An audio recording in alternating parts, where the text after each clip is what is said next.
mansion was created about 85 years after the Great Fire, showing the new skyline of London with New Riverhead Clerkenwell in the foreground.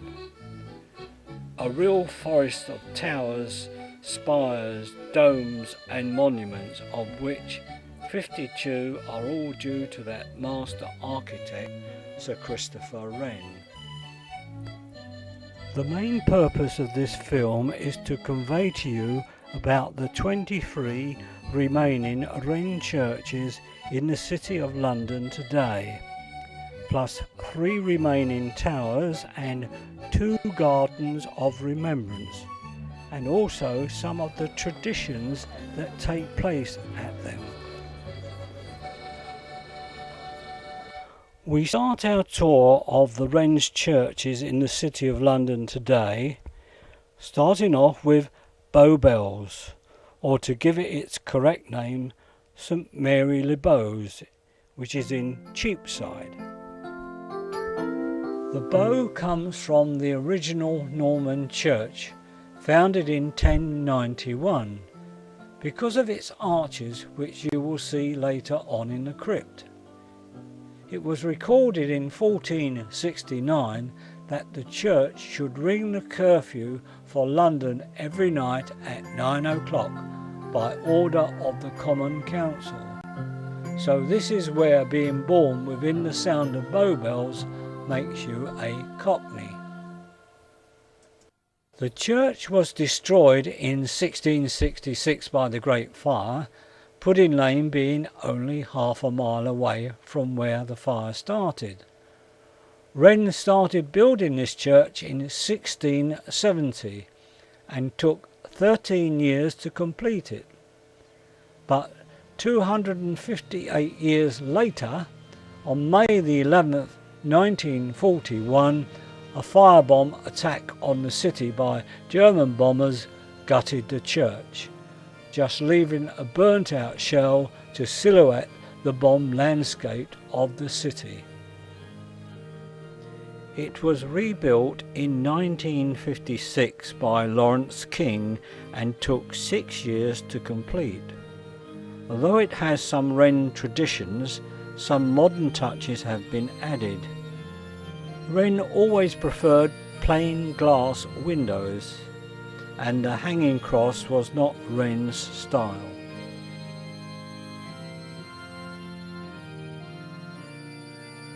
We shall now go down into the crypt, where you can see some of the Norman pillars over 900 years old. Part of the crypt is now used as a restaurant. You can see here where Wren blocked up a Norman stairway. You can now see from where the name Bow comes from by the shape of the Norman arches. This church was one of the 13 peculiar churches in the city, coming under the jurisdiction of Canterbury and not the Bishop of London. These peculiars were abolished in 1847. It was here that the Court of Arches met to settle ecclesiastical law cases. The spire is 217 feet high, and the dragon weather vane was added in 1674.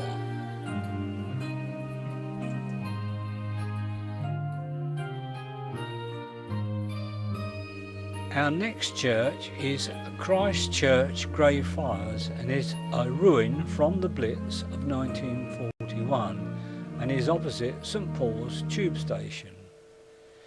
Before the dissolution of the monasteries, this church was a Friars monastery, and it was renamed Christ Church in 1547. This was damaged by the Great Fire and was rebuilt by Wren in 1687 and is now a garden of remembrance. When I first filmed this in the year 2000, the tower was unoccupied, but now 7 years later, the tower has had a remake inside, consisting of 11 floors, making a wonderful city private residence. We now stroll along Newgate Street, passing what was Paternoster Square, showing St Paul's before buildings are put up to spoil this wonderful view. We continue along the road to Hoborn Viaduct to see Wren's largest parish church in the city, St Andrew's, Hoborn. Wren built this on the side of a hill overlooking the River Fleet, which today is Farringdon Road, starting in 1684. The clock was added 63 years later when the tower was refaced with Portland stone. It took Wren 6 years to build this, and it only took Hitler 1 hour to set it on fire with his incendiary bombs in 1941. Seeley and Paget restored the church in 1960 and 61. The windows show the wonderful lighting effect that Wren designed for gallery and floor to bring as much daylight in as possible. This is my favourite clip of the film. The floor covering reminds you of a giant chessboard with the font and candlestick acting as pawns. Celia and Paget did a magnificent job in restoring this church from the ruin caused by a stick of incendiary bombs in a night raid.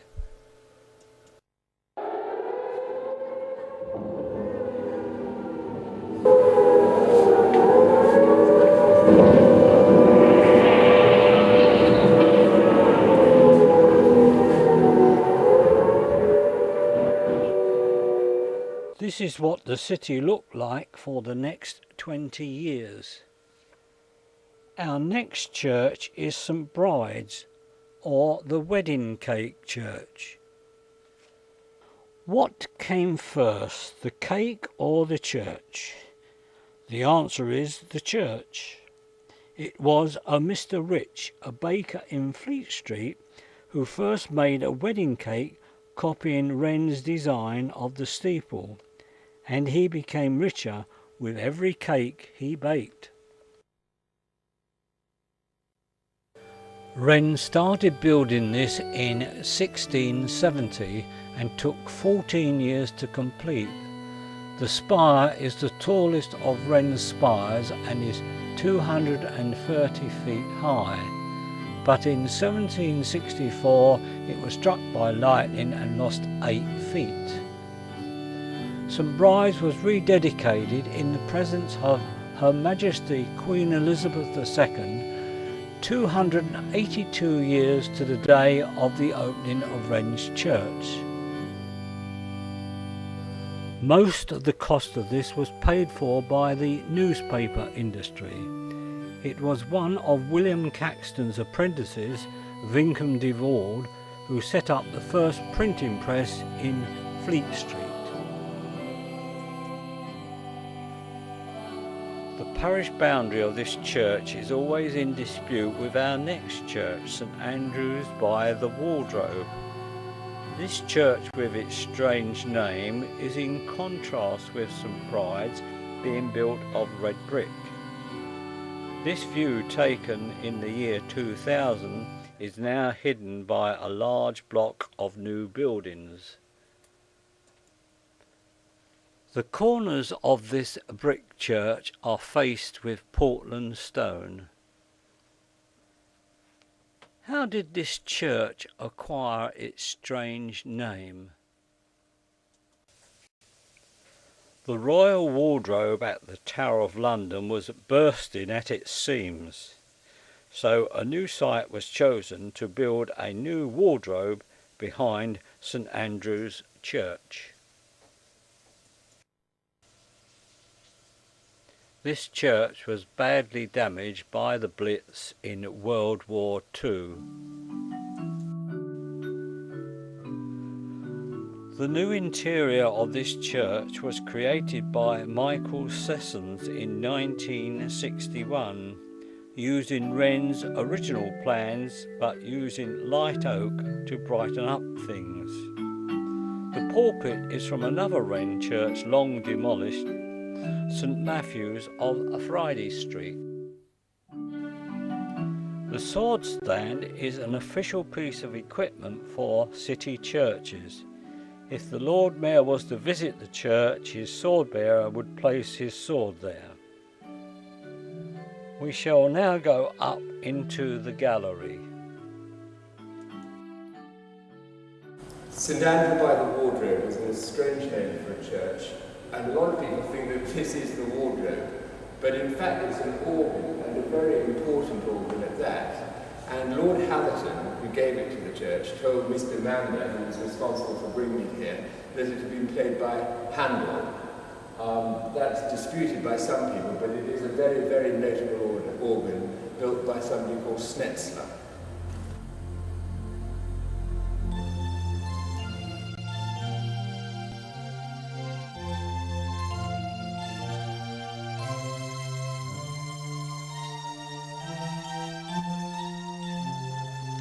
This is a view from Queen Victoria Street of its burnt out shell after the fire bombing raid. Wren's total cost for this place of worship was £7,000, 16 shillings and 11 pence. As I mentioned before, this church has a boundary dispute with St Bride's Church, and each year this tradition takes place. No, I protest! By ancient right, we claim this land enclosing the house of Black Friars. 'Tis ours! Incorporated from 1279 AD. Begone, you troublesome priest! Begone! Or I will call down a curse upon your counterfeit Boundary. Nay, sir, but I shall box your ears! Pray silence and peace be all! If you do not give way this minute! Peace! We'll go and see the bishop to get a ruling on this matter. Will the two rectors please follow me?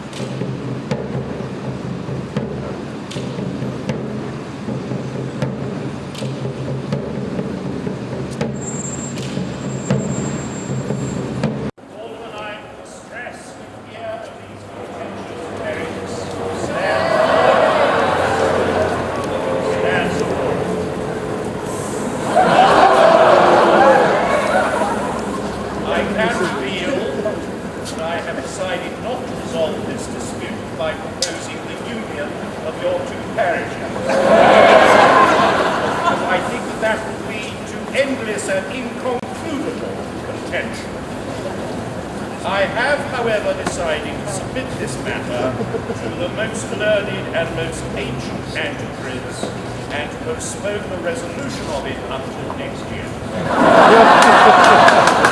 Which I think you will agree is a truly Church of England solution.